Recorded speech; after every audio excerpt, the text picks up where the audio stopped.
Whenever I go to a restaurant, particularly somewhere I have never been before, and we finally have a seat and the waiter brings a menu that is longer than the 32 volumes of the Encyclopedia Britannica, where it's just pages after pages of options, anything you could dream of they can make in the kitchen. I have the hardest time knowing what to order. That I experience what some call over choice. It is just choice overload, which we experience in all different ways in life, like walking down the aisle of the grocery store and seeing the endless options of cereal, or the number of news outlets online, just too much information that we could ever consume. Or then the number of options of entertainment, streaming and downloading around every single turn, that we're almost paralyzed in knowing what decisions to make.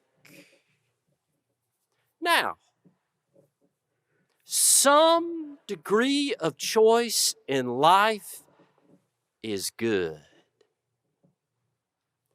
But there is a point at which there is a poverty in the excess.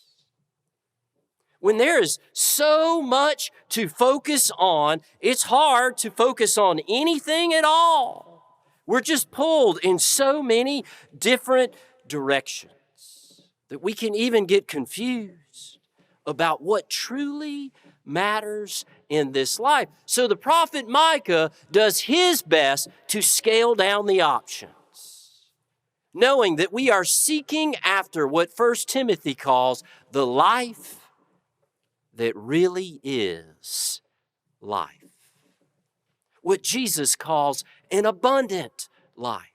So Micah begins by asking the people to recall all the different ways God has been there for them, saying, remember Moses, Miriam, and Aaron leading us as we were liberated from Egypt, where God stayed with us every single day while we were in the wilderness?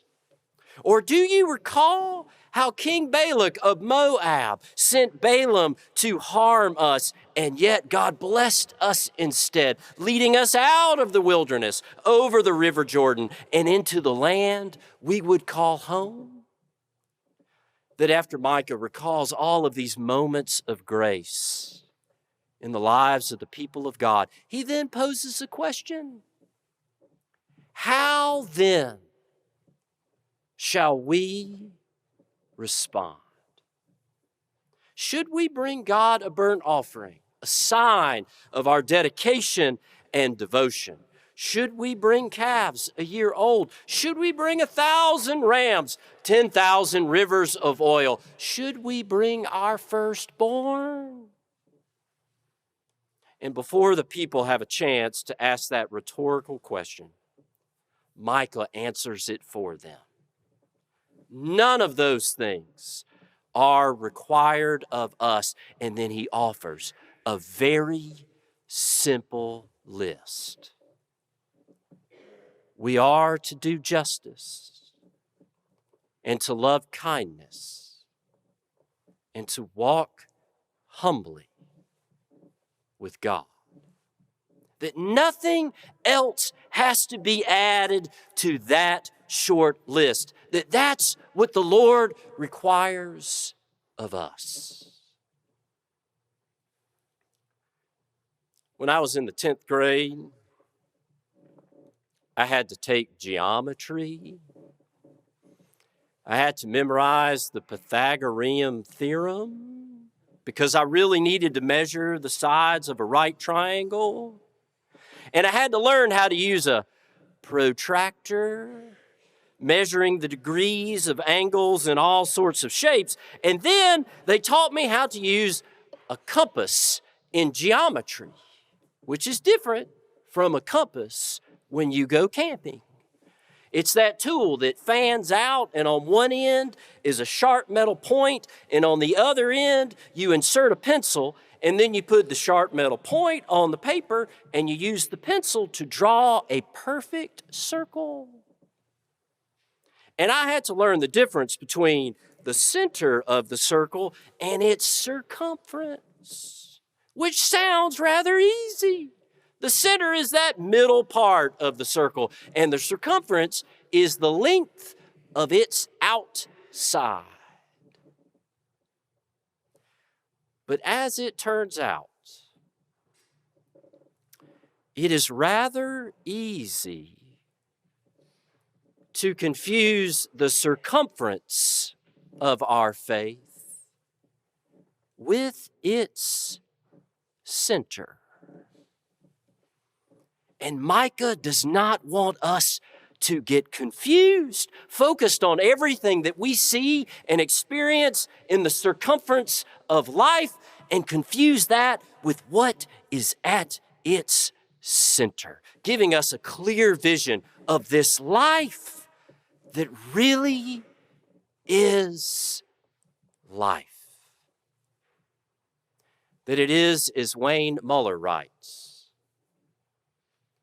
doing good requires more than simply knowing what is wrong.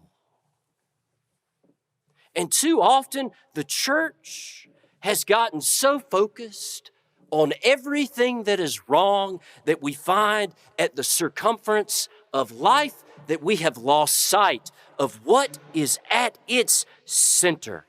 Doing justice, loving kindness, and walking humbly with God.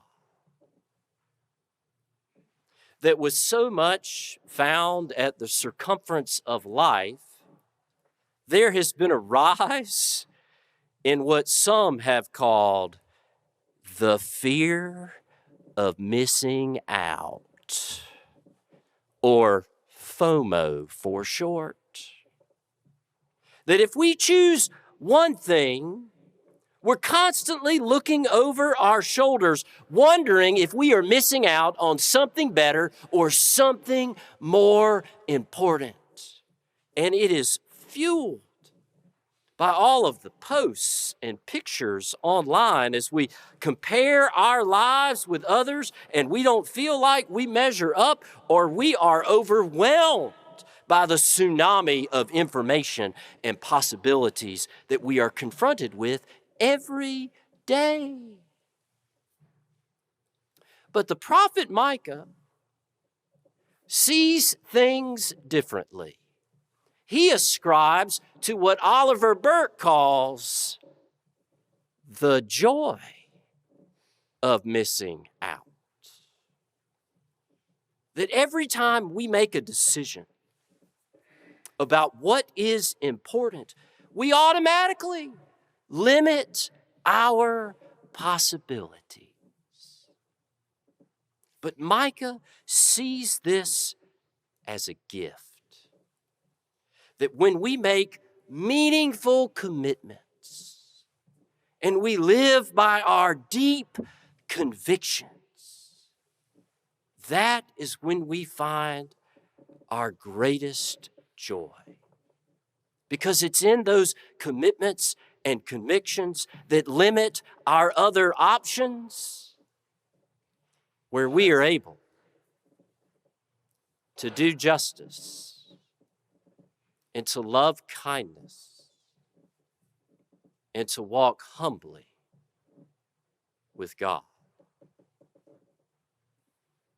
And Jesus points out where we find that kind of joy at the very center of our faith when he says, "Blessed are the poor in spirit, blessed are those who mourn, blessed are the meek, blessed are those who hunger and thirst for righteousness, blessed are the merciful, blessed are the pure in heart, blessed are the peacemakers, and blessed are those who are persecuted for righteousness." That Jesus turns to this crowd of people and limits their options. That Jesus just wants us to focus on a couple things. Where the poor in spirit are not consumed by self-reliance, but they turn to God and to others for help. And those who mourn do not deny their grief, shutting it out, but they seek comfort in the support of others. And where the meek do not rely on their own power, but rather they are focused on showing kindness to others. And where those who hunger and thirst for righteousness yearn for the goodness of God, not what is only good for them. And where the merciful are empathetic towards others, and the pure in heart are content with less so that others can have more, and where the peacemakers work for the benefit of everyone, and where those persecuted for righteousness embrace that narrow way that leads us to God's wide grace for all. That Jesus focuses our attention on the center of our faith, where the love of God leads us to the love of neighbor. And we focus on just those couple of things. Years ago, a young person brought me a book, and she said, "You've got to read this." And anytime a young person brings you a book, you've got to read it. And I was interested not only in what the book said, but also why she was so interested in it. It was a young adult novel by the name of Life on the Refrigerator Door. For those who do not remember, of course, this is before the dawn of text messages, where families would leave notes for one another on the refrigerator door. Things like, "I'm going to Sam's house, I'll be back for dinner," or "I'll be doing homework with Katie after school," or "Don't forget your soccer game on Tuesday night." It's this running commentary of daily life. And the story begins with a mother and a daughter and all those growing pains of life where your parents just drive you crazy. But then the story takes a turn. Whereas it is so much about the circumference of life at the beginning, then the mother is diagnosed with cancer. And all of a sudden, the story focuses on what is at the heart of it all. That it ends up being through those notes on the refrigerator door where they learn to say the things that are hard to say, to ask the questions that are hard to ask, to express the emotions that are hard to share, to offer the essential blessings that we want to say to one another. There are times throughout the story where they want to just not deal with those things, to get caught up in what is at the circumference of life. But it's through these notes that they learn the value of what is at its center. That they discover the joy of missing out, of letting go of many other things and holding on to those things that focus in on the life that really is life, where we care for one another, about those things that are at the heart of our faith. And I think this young person wanted me to read this book because there was something about that story that resonated with something deep inside of her and inside us all, where it is challenging to step back from the many things and to simply focus on what is at the heart of it all.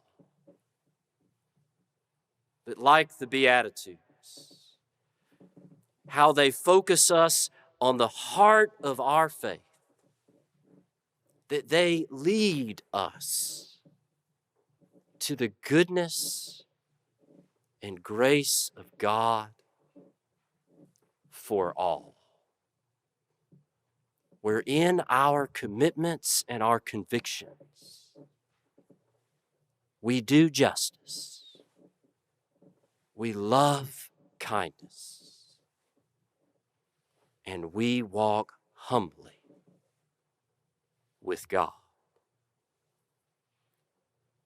Amen.